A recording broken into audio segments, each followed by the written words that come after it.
또라이라는 지적을 많이 받아요. 네. 과도한 자신감으로 설치다 보면 일도 망치고 패가 망신한다. 이런 진짜로 그 도움이 필요한 사람한테 물어봤냐? 전 임대차 3법이 생각나는데 화딱지난 거지. 민주주의를 가장한 폭력이죠.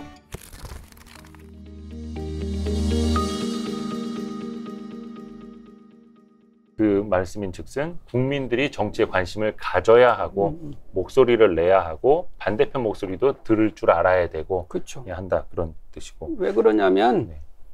우리 헌법 1조가 그러잖아요. 대한민국은 민주공화국이다. 네. 권력은 국민에게서 나온다. 네. 우리가 주인이거든요. 그 주인은 뭐요? 주인은 일이 잘못됐으면 얘기도 하고 고치려고 노력도 하고 이러잖아요. 네. 머슴하고 주인이 다르잖아. 그렇죠. 그래서 정치 얘기도 안 하고 정치 관심도 안 하고 투표도 안 하는 거는 자기 주인을 포기하고 머슴이기를 받아들이는 거거든요. 그러면 나라가 개판돼도 얘기할 수 없는 거지. 그러면 우리 이 앵커 같은 젊으신 분들, 올바른 생각 갖고 있는 사람들이 정치 현장에 가서 자꾸 그렇죠. 바꿔야 투표도 하고 네, 소극적으로 토론하고. 투표하고 적극적으로 정치도 직접 하고 그래서 정치를 바꿔야 대한민국 미래가 밝아지고 그 6만 1억 클럽도 제일 먼저 가입을 해서 네.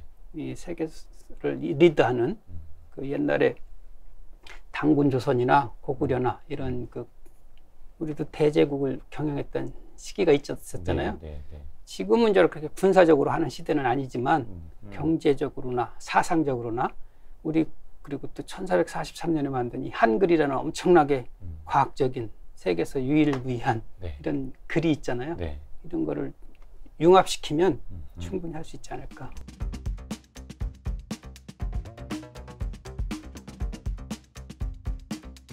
책 중에 저 재미있게 본 내용 몇 가지만 더 이야기를 하면 좋을 것 같은데 네.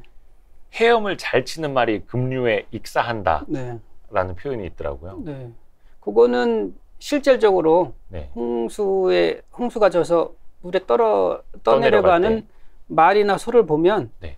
말이 소보다 헤엄을 훨씬 잘 치거든요. 그런가요? 네. 그런데 결국은 말은 죽어, 소는 살아. 왜 그러냐? 말은 자기가 헤엄을 잘 치기 때문에 네. 그 급류를 거슬러 올라가려고 해. 그러니까 지쳐서 죽어요. 근데 소는 때려오자라 그러면 그냥 물결에 맡겨. 가만히. 네. 그럼 저 밑에 가서 저쪽으로 넘어가서 살죠.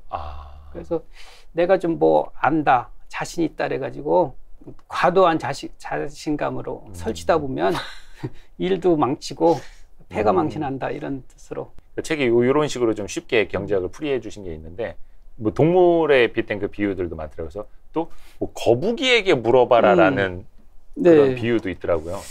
그 미국의 여권 운동가인 글로리아 스타이넘이라는 여자분이 있는데 네. 이 사람이 자기 경험을 책에 쓴 거를 제가 본 건데 네. 왜 이런 얘기를 했냐면 이 양반이 이제 대학교 다닐 때 네. 답사를 갔대요. 계곡으로. 네. 콘크리트 그 길로 한 30cm 되는 거북이가 이렇게 와서 엉금엉금 가니까 너무 불쌍해서 번쩍 들어다가 물에 갖다 줬대. 네. 그러니까 인솔하던 대학 교수가 뭐라 그랬어? 아니 왜 그걸 왜 건드리냐? 거북한테 물어봤냐? 얘 지금 알라로 왔는데 갖다 놓으면은 한두 달 다시 올라와야 되잖아. 강을 힘들게 거슬러 올라왔는데 무태 올라왔다는 이유로 다시 이제 강에 넣어줬으니 그래서 거북이가 말만 할 수 있었으면 그렇죠. 화딱지난 거지. 그래서 이 2달 다시 올라야 된다고. 이 글로리아 스타이넘이라는 그 분이 그래서 그 뒤부터 얘기할 때 너 거북이한테 물어봤냐? 그러니까 진짜로 그 도움이 필요한 사람한테 물어봤냐? 그 사람 진짜 뭘 원하는지 그걸 물어보고 하라는 거예요. 여기서 갑자기 저 임대차 3법이 생각나는데. 그렇죠. 그게 대표적인 거죠. 결과적으로 임대업자들은 이익을 보고 임차인들은 전가시켰죠. 그렇죠. 임차인들은 지금 힘들잖아요. 결과적으로. 그래서 모든 정책을 평가할 때 이 의도, 동기가 좋냐 안 좋냐 하고 결과가 예상된 결과를 했느냐 안 했느냐 이렇게 두 개를 이렇게 교차시켜서 하면 의도도 좋고 결과도 좋은 게 최상이죠. 그렇죠. 근데 의도가 좋은데 결과가 안 좋다. 이거는 좋다고 할 수 없죠. 그렇죠. 근데 의도가 나쁜 건 뭐 말할 것도 없고, 그죠? 의도가 나쁜데 결과까지 나쁘면 그거는 뭐 말도 안 되는 거고, 우연히 좋으면 이거는 운이니까 이것도 안 되는 거고.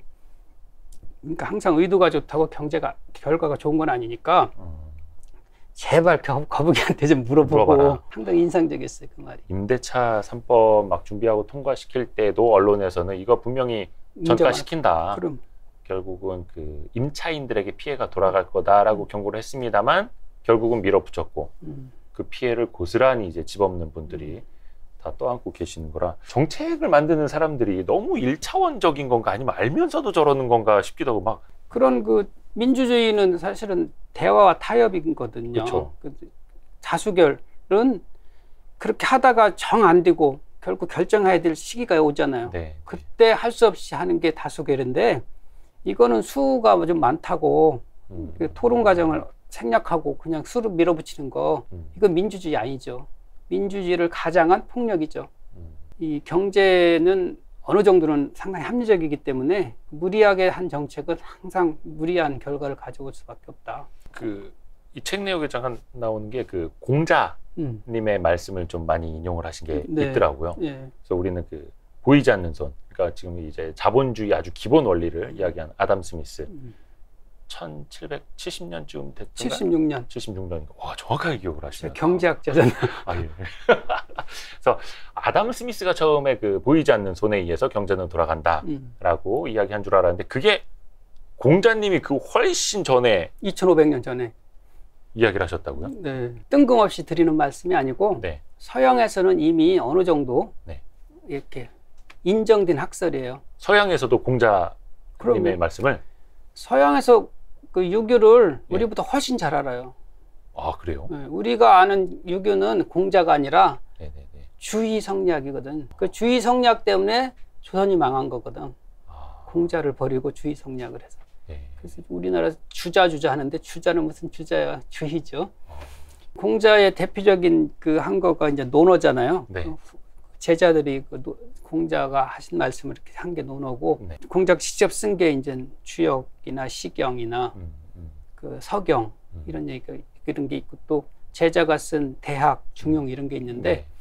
그런 거 보면 그 또 공자의 제자 직접적인 제자는 아니지만 사숙한 맹자가 쓴 맹작 네. 이런 데 보면 자유시장에 관련된 언급들이 상당히 많아요. 동양에서도 1700년대, 1800년대까지도 서양보다 훨씬 앞선 이유가 그런 그 자유시장 경제가 활성화되어 있기 때문이거든. 그 우리 그 신해통공이라고 들어보셨어요? 아니요. 신해통공이 이제 신해는 신해년이라는 건데 1791년에 네. 정조 때 네. 통공은 이 함께 탄다는 뜻이잖아요. 네. 그런데 그 전에는 금난 전권이라는 말은 들어봤죠.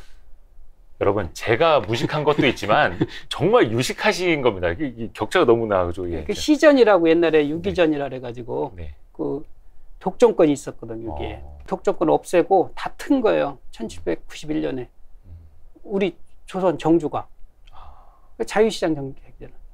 그다음에 대동법이 있잖아요. 대동법. 네네. 그건 이제 교과서에 많이 나오고. 예, 세금을 쌀로 네. 낸 거군요. 군포제 균역법은 포로 낸 거잖아요. 병역 의무를. 그거는 화폐 경제가 되면서 이렇게 된 거거든요. 근데 그런 그거를 시행한 계기가 다 그 옛날부터 공자가 얘기를 했기 때문에 한 거거든. 그래서 서양엔 그런 게 없었어요. 계몽주의 때부터 생겼는데 계몽주의가 1600년대 후반. 그때 이제 선교사들이 중국에 와가지고 그 공자 관련 저작들을 그때부터 이제 번역하기 시작했어요. 이 자유평등 이런 개념이 자유 개념이 서양 개념이라고 착각하고 있는데 그리스 민주주의 때 자유를 한 사람은 귀족만 자유를 가졌지 평민은 그냥 인간 취급도 안 했거든요. 물론 이제 우리 동양에서는 그때 사회 동부주의 해가지고 자유 평등이 있었지만 여러 가지 제도적인 제약에 의해 가지고 실현되진 않았지만 네. 사상적으로는 있었단 말이에요. 그런 거를 이제 17세기 말 그때 그 경전을 번역해 가면서 이때 배운 거예요. 그래서 보이지 않는 손은 그 직접적으로는 그 사마천이 쓴 사기 중에 네.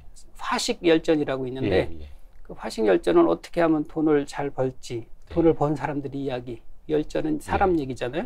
거기 첫머리에 이제 그 자연지험이라고 나오는데 네. 그 내용하고 그 인비지블 핸드 보이지 않는 손하고 내용이 똑같아요. 한번 읽어보세요. 네네. 아담 스미스가 그 직접 인용한 건 아니고 네. 아담 스미스가 배운 사람은 프랑스와 케네라고 프랑스 중농주의 학자거든. 네. 그 사람이 먼저 자연적 질서라는 말을 이 동양에서 배워가지고 썼는데 이거를 아담 스미스는 보이지 않는 손이라고 자기 창작을 한 거죠. 네. 그 용어 자체는 아담 스미스가 만든 건데 그 원리 자체는 공자를 베낀 거다. 근데 이 아담 스미스는 그러니까 표절한 거죠. 그 진짜 뭐 표절이라는 지적이 있다고. 네. 예. 근데 프랑스 케네는 당시에 이 동양 얘기하고 그러면은 비판받으니까 그 경제표라는 게 이제 최초의 경제서인데 예. 거기 쓸 때는 이거를 동양에서 배웠다는 얘기를 안 썼는데 경제표는 1756년인가 나온 책이고 예. 1769년쯤에 이제 케네가 죽기 직전에 쓴 중국 전제주의라는 책이 있는데 거기에서는 이거는 다 저쪽에서 보고 쓴 거라는 게 다 나오거든. 그리고 그 다음에 아담 스미스가 국부론이 나온 거죠. 국부론을 통해서 보이지 않는 손을 썼었고. 네. 그렇구나. 저는 그 사마천의 사기를 읽다가 포기한 사마천 아담 스미스의 뺨을 때리다라는 책이 집에도 있는데 그것도 생각이 안 나지. 그때 공자 시대에도 성과급 차등 지급하는 게 그렇죠. 있었다면서요? 네, 놀랍죠. 네, 아니 그 뭐 시장 같은 거야 그때도 있었겠다. 인간의 본성을 이용하는 건 가능했겠다 싶은데 이제 성과급 차등 지급이 어떻게 그 시절에 있었을까요? 그 대학이라는 거를 이제 공자의 제자인 증삼이라는 네. 사람이 썼다고 알려져 있는데 거기에 이제 그 이 일성월시 희름칭사라는 말이 나오는데 네. 그게 이제 해석을 하면 날마다 일한 거를 조사하고 달마다 평가를 해서 그 성과에 따라서 녹봉을 지급한다 이런 뜻이에요. 그 인사고과 하듯이. 그렇죠. 근데 요즘은 인사고과를 1년에 한 번 하잖아요. 일, 성, 예. 매일 살피고 예. 월시, 매월 시험을 해서 그 날마다 매월 했다는 뜻이거든요. 기록으로만 있는 게 아니고 진시황이 저기 그 전국 시대를 통일한 게 BC 221년이잖아요. 네. 그리고 나선 그 뒤에 10몇 년 지나가서 죽었는데 네. 그때 만든 게 진시황릉이잖아요. 네. 그때 출토된 게 토용이라고 예. 그 흙으로 도작해서 병마용. 예. 거기 발바닥을 보면 네. 사람 이름이 써 있거든. 그 병마용 한 명 한 명 다 발바닥 이름이 다 다르게 써 있다고요? 예. 요즘 말로 하면 QC, 상품, 품질 관리잖아요. 잘못되면 책임 묻는 것도 있지만 잘한 거는 평가를 해서 하기 위한 그런 게 이제 그런 거 남아 있는 거고. 그러면 그 병마의 어떤 뭐라나 그 캐릭터 이름이나 그게 아니라 이걸 만든 사람, 그렇죠. 제조자. 동대문이라고 알려진 흥인지문 가보셨죠? 네. 옛날에 이화 병원이 있던 그 자리, 네. 거기 이렇게 큰 길가에 보면 그 성이 이렇게 토성이 쌓여 있거든. 네. 거기에 그 벽돌에 이름 새겨진 거 혹시 보셨어? 아니 거기까지는 제가 한번 가보시면은 네. 이름을 다 적어놨어. 타고만 지나가가지고. 한번 가보시고 이름을 다 적어놨거든. 그러니까 각자 성벽이라 그래요. 이름을 새겨놓은 성벽이라는데 한양 도성을 쌓을 때 이 구역마다 이렇게 할당을 했거든. 네. 그래서 이거를 누가 쌌다는 거를 다 적어놓은 거거든. 이거는 뭐 김아무개, 이아무개, 홍아무개 이런 식으로. 또 이런 그 평가를 하기 위해서. 그것도 평가용이에요? 후세에 와서는 이거는 책임용이긴 하지만. 이거 누가 깨뜨렸나? 이거 누가 이상하게 올려놨나? 네, 누가 했는데 부실공사가 무너지면은 책임 물으려고 한 건데 광해에 보면 그것도 성과 평가라고 할 수 있는 거죠. 아까 얘기했잖아요. 태양 아래 새로운 것은 없다. 네. 다 이걸 기존에 있는 거를 어떻게 현실적으로 응용해서 창조하느냐 이런 거죠. 서양에서 지금 잘 나가는 건 대부분 동양을 응용한 거다 이렇게 보면 되죠. 어떻게 보면은 되게 냉정했다라는 생각도 들지만 그렇죠. 그 시절부터 뭔가 자본주의, 시장 경제에 대해서 거의 이해를 다 하고 있었구나. 그렇죠. 그걸 잘 활용하는 방법도 알았겠구나. 그럼. 그렇습니다. 물론 이름 자체는 자본주의는 아니지만 그 시장이라는 용어는 그때도 나오고 그 시장까지는 아니지만 시라는 게 나오거든요. 그 맹자, 공순추 상편 5장에 나오면 자유시장에 대한 얘기가 쭉 5가지가 나와요. 네. 한번 읽어볼까요? 이 저자에서 시장에서 네. 자릿세만 받고 이윤에 세금을 부과하지 아니하면 법에 따라 부과돼 자릿세를 받지 아니하면 천하의 상인이 다 몰려 들어와서 상업이 발전할 것이다. 자유시장이잖아요. 세금을 낮추라는 거. 그다음에 그 관문에서 살피기만 하되 관세를 취하지 않는다면 관세 부과하지 말라는 거거든. 그 시절에도. 그러면 그래서 밭가는 것을 정전법으로만 거두고 별도로 징세하지 않으면 천하의 농부가 다 와서 경제가 발전할 것이다. 세금 낮추라는 거거든. 그 집터에 대해서도 세금을 냈지 않으라. 이렇게 다 써 있어요. 그걸 따르자면 앞으로 약간 증세보다는 반대로 가야 될까요? 그거는 이제 일조로 얘기가 좀 어려운데 돈을 벌어서 이익을 냈으면 어느 정도 세금 내야 되죠. 네. 우리 전 세계 경제학의 역사를 보자면 네. 아담 스미스가 있고 네. 마르크스가 있고 네. 케인즈가 있거든요. 네. 크게 보면. 그렇죠. 그 아담 스미스 시절은 수요가 훨씬 커가지고 공급이 쫓아가지 않으니까 만들어 놓으면 다 팔렸어. 네. 그 세이의 법칙이 해가지고 공급자 시장에. 근데 시간이 흘러서 마르크스 때 오니까 이 노동자들이 너무 착취당하잖아. 이 기업들이 다 그렇죠, 해가지고 그렇죠. 다 이익 다 가져가잖아. 그러니까 이거 우리가 단결해가지고 쟤들이 가져간 거 정당한 우리 몫을 다시 찾아야 된다. 힘으로. 네. 그래서 마르크스 경제에 나온 거예요. 그렇죠. 이게 뭐 이렇게 따지면 복잡하지만 거기 간단히 얘기하면 자본주의, 뭐 공산주의 그 다음 나온 게 이제 케인즈. 케인즈는 이 대공황 나오고 자본주의가 위험에 빠지니까 공산주의가 그때 상당히 광범하게 퍼졌잖아. 예. 그러니까 자본주의를 구하기 위해서 노동자들이 단결해서 하는 것보다 정부가 나서서 돈 좀 풀고 이전소득 좀 쓰고 마르크스나 케인즈나 문제의식은 똑같은 거예요. 불황을 해소하자는 거지. 방법만 다른 거죠. 네. 이자, 고용, 화폐에 대한 일반 이론이 1936년에 나왔거든. 네. 그리고 나서 지금 80년 가까이 됐잖아요. 네. 경제 문제가 생겼을 때 잘 해소가 됐는데 그게 파탄이 난 게 이제 2008년 오늘 이번에 초반에 얘기한 미국과 글로벌 그때 시스템이 무너진 과다 부채 때문에 네. 한국 경제도 국가 부채가 지금 GDP를 넘어섰고 네. 가계 부채도 GDP에 거의 100%에 육박하고 네. 합치면 200%가 되는 거죠. 네. 이렇게 해서 빚으로만 이렇게 움직이는 건데 빚은 어느 정도까지는 용수철처럼 버티지만 네. 이 힘을 벗어나면 해결할 수가 없거든. 네. 지금 우리 케인즈 경제학이 거의 파탄에 온 거 아닌가. 근데 왜 그러냐면 네.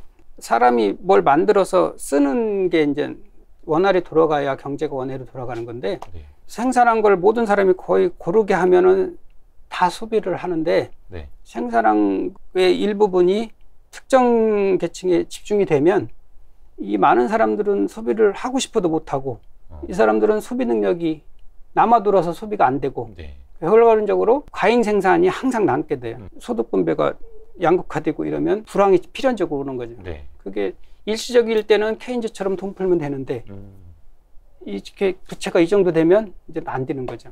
점점 더 여력이 없어지는 거죠. 정책적 여력이. 네, 그래서 제가 이 책에서 얘기한 거는 근로자들이 힘으로 하는 거는 안 된 거지 역사적으로. 네. 공산이 실패했으니까.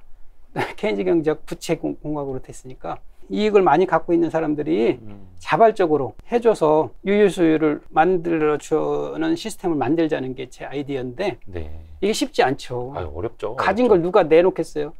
그러니까 뭐 워런 버핏이나 뭐 빌 게이츠 같은 이제 부자들 같은 경우 오히려 더 세금 많이 내겠다 하고 또 기부도 거의 뭐 전 재산을 하고 유한양행 한 예, 유일한 씨라든지 불미스러운 일 있지만 김범수 의장 같은 경우도 그 10억 달러 중에서 5억 달러 이상은 내겠다.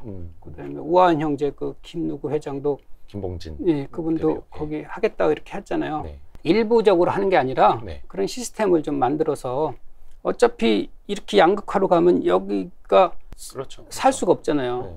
이 사회라는 건 같이 공동으로 살아야 되는데 과거에 이렇게 공자나 그 임시정부의 사상적 기초를 제공한 그 조소왕 선생의 탐균주의나 경주 최부자라든지 네. 그 과거의 경험들을 되살리면 도덕적 설득으로 할 수 있지 않을까. 그게 쉽지는 않은데 그렇죠. 사실 그거는 정책도 아니고 어떻게 보면은 정책으로 이렇게 하는 거지 국가적으로. 조금 그걸 장려할 수 있는 멍석을 좀 깔아주는 대신에 독립투사 이렇게 네, 있잖아. 네. 민주화투사. 여기는 사회공헌 유공자. 뭐 이런 식으로 칭호도 주고 뭐 이렇게 존경도 하고. 사회공헌도 유공자로 쳐주자. 그런 식으로 돈을 많이 갖으려고 하는 이유가 네. 권력을 많이 갖고 하려고 하는 이유가 내가 다른 사람보다 낫다는 거를 인정받으려고 하는 욕구 때문에 그렇거든. 그쵸. 근데 이거를 그냥 갖고 있으면 욕먹고 결국 너도 손해를 보니까 그 혁명남은 이 사람부터 피해를 보잖아. 옛날에는 단두대 제일 먼저 올라가고. 지금도 그럴 가능성이 있거든. 대통령을 하시겠다는 분들이 네. 이런 어떤 비전을 가지고 네. 이거를 대통령이 당선된 사람이 이렇게 하자고 하면 따라갈 것 같거든요.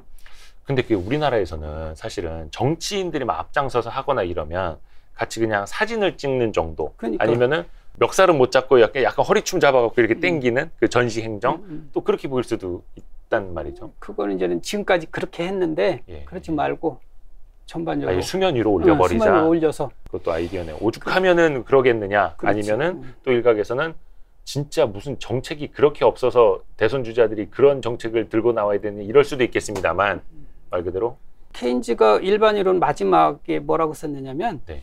위험한 거는 네. 기득권이 아니다. 기득권도 위험하지만 예. 더 위험한 거는 사람이 한 30대 후반 40대만 되면 자기 생각을 안 바꾼다는 거예요. 지금은 케인즈 경제학이 주류 경제학이 됐지만 1936년에 그 책이 나왔을 때만 해도 그냥 변두리에서 아무도 그렇게 읽지 않는. 그러니까 이런 새로운 생각, 새로운 사상 이런 거는 처음에 나왔을 때는 또라이라는 지적을 많이 받아요. 네. 불가능하다는 얘기도 네. 하고. 근데 제가 이렇게 경제학을 역사를 보고 지금 문제를 보면 돈 부채 가지고는 더 이상 안 되거든. 그렇다고 지금 우리가 때려엎고 막 혁명하고 이럴 것도 아니잖아요. 이미 네. 실패한 거니까. 네. 그 혁명하면은 그 기득권자들의 세력 교체일 뿐이지 또 다른 기득권이 생기죠. 시스템 자체는 그대로거든. 그렇죠. 그 시스템을 그대로 바꾸려면 그 공자 아이디어를 갖고 와서 옛날에는 많이 갖긴 했지만 그래도 지금보다는 소득 불평등가 낮았거든. 네. 그런 거를 뭐 그대로는 할 수 없지만 그거를 연구해서 하면 가능하지 않을까 그런 생각을 하고 있어요. 그 저거 혹시 보셨나? 어떤가요? 난 아직 못 봐서 얘기만 들었는데 오징어 게임. 저 봤습니다. 봤어요? 예. 약간 외신에서는 그래서 약간 기생충 영화 기생충과 비슷한 결말 아니냐 약간 이런 평가도 하더라고요. 의미로서.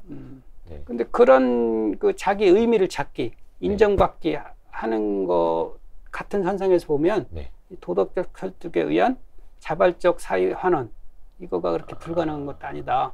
이 경제라는 게 인간의 본성을 잘 활용을 해야 그렇죠. 되는 거잖아요.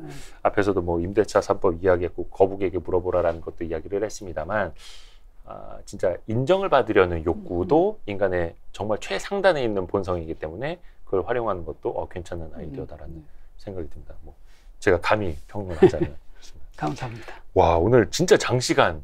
네.